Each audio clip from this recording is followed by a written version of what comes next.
Joining me for more on this in studio is businessman Kunene. Of course, he is the purchaser of this controversial DA painting. Very good afternoon to you. Thank you very much for joining us in studio. Did you ever think that purchasing a painting like this would cause so much controversy, specifically having a look at the timing of your purchase? Yeah, look, I expected it, knowing that it will create a lot of interest.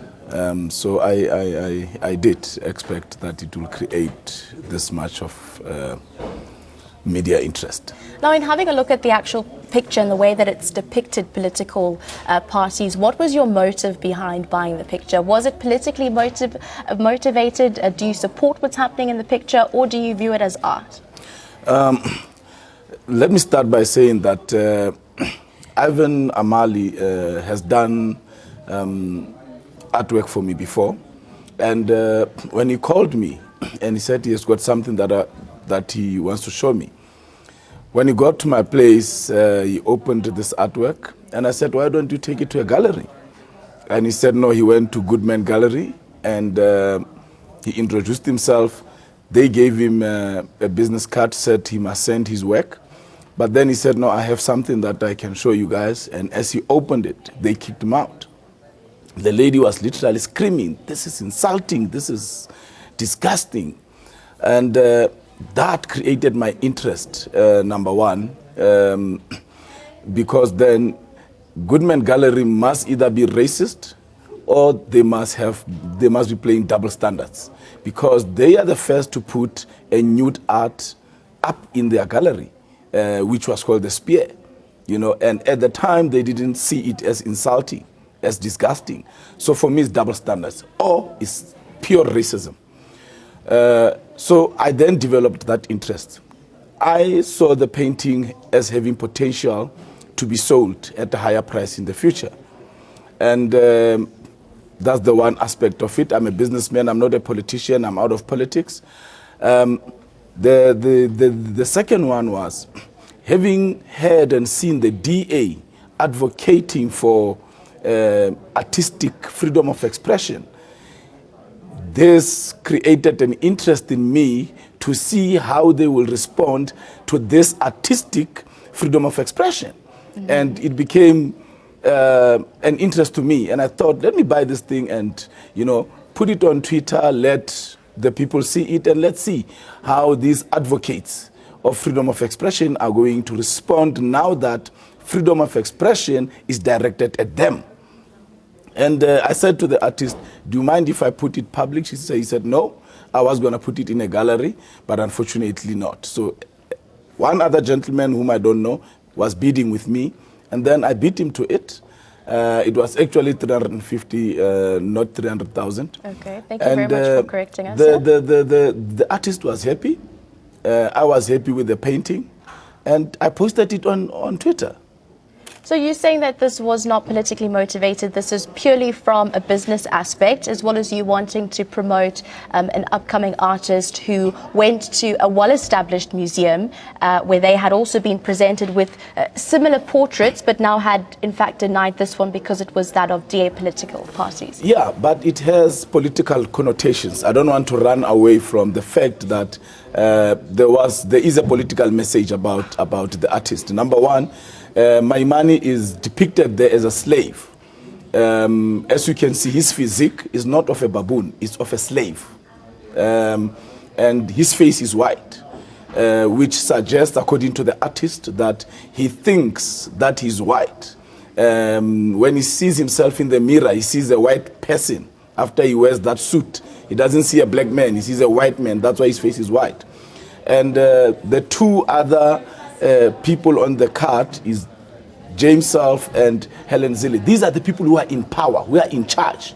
And they are using my money as a slave. And you can see he's sweating. And the artist says it suggests that they have given him this big baggage of the DA. And now he must run with this baggage to bring black votes. And James Self is worried in the piece. And he says he's worried because the flag of the DA is tearing because this my money is running and the flag is tearing, is running with this flag, but it's not bringing as many black people as they had expected him to. So James Self is impatient. He wants more black people to come in because they want my money to hand over the country back to white rule. And this is what I'm telling you, what the artist was explaining to me. And Helen Zille is a pretender and a hypocrite and a liar because she has taken off leadership. She has given us an impression that she is retiring, whereas she just stepped back so that a slave can be in the forefront, but she is still in charge. So the white brains, the white people are still in charge. My money has got no say. He has got no control. That's basically what the story of the artist. And it's a story that is out there. You know, that's the other thing. It is the sentiment that resonates with me. That is how I've seen him. Even Nelson Mandela in 2000, he publicly said that black people who are in the DA must know that they are with their white bosses and they are just their stooges. So this man has just created an artistic work based on what we all have heard before, from politicians, from ordinary people, even in the business sectors. That's what people are saying. Now, with regards to you mentioning the DA's strong position and the poise that they've posted with regards to having freedom of speech and, you know, their views on some of the other paintings that have taken place that have possibly involved a collaboration between Mr. President Jacob Zuma and Mr. Gupta, are you surprised at all by their reaction to your painting and the purchasing of the painting? I am not surprised. I actually told the artist that the DA is going to attack him and they're going to attack me because I know that they're hypocrites. Do you feel attacked? Yes, they have. They actually told one newspaper yesterday that they are considering a legal cause because they feel that this is defamation. And they sent that spokesperson to then say that artists must have to take into consideration other people's feelings and what have you. But this is their hypocrisy. When the paintings were done of President Jacob Zuma, I'm not talking about one. I'm talking about the first, the second, the third, whatever, ever. All those paintings, even the cartoons that are done on everyday basis, not just of the president, even of me. The DA has always been advocating freedom of expression. Now, Nelson Mandela once said when he was interviewed in the United States, when the host said to him, "You are coming to address Congress about the sanctions not to be lifted in South Africa, but you are saying that you are supporting the Palestinians, and Congress is made up of Jews. How do you expect them to support you?" And Nelson Mandela said, "A leader must have integrity and principle. A leader must not speak certain words when it suits him. And when he's in another venue and it suits him otherwise, he changes his tune." And that's what we are seeing with the DA. There's no leadership there. It is a bunch of hypocrites who are misleading the people of this country because they want to steal this country back and give it under Zille and James Self and their colleagues and cronies, so that they can do as they please, as they are doing in the Western Cape. So this response that they gave actually exposed their hypocrisy. If they were consistent in this freedom of speech, they would have said the artist has got artistic freedom of expression. They would have said that. But why do they then take it further to even threaten, to even say to a newspaper, these people, they are considering legal cause? So if they consider legal cause because of artistic expression of what is going on in the DA, what will they do if they take over this country? They will arrest the artist and arrest me who bought it.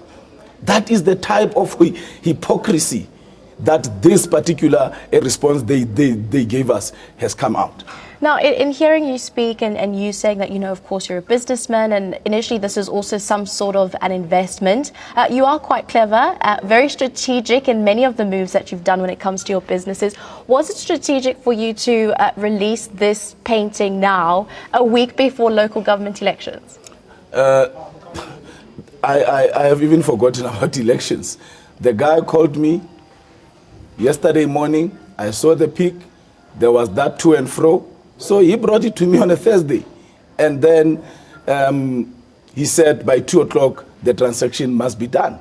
And the transaction was done because he had to also go and fix it because it was rolled up. So he had to go and put planks in it so that whoever wins it gets it nicely. So there was no timing.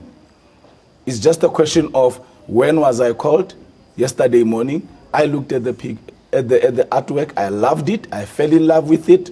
And I thought I'm gonna share this artwork with my followers on Twitter and Facebook. And that's what I exactly did. So now you've purchased it. Is it in one of your business ventures? Is it at home? Where have you situated it, as much as you say you love this painting so much? At the moment, yesterday it was in my lounge because I wanted my kids to have a look at it and get it to be explained to them and what it stands for, what it is. And then I took it to my bedroom. For now, I'll keep it in my bedroom. I want when I wake up, even in the middle of the night, when I open my eyes, I must be looking at this truthful, very, very truthful painting that tells the true story of what is going on in the Democratic Alliance. My man knows it deep down in his heart. That art speaks exactly what is happening.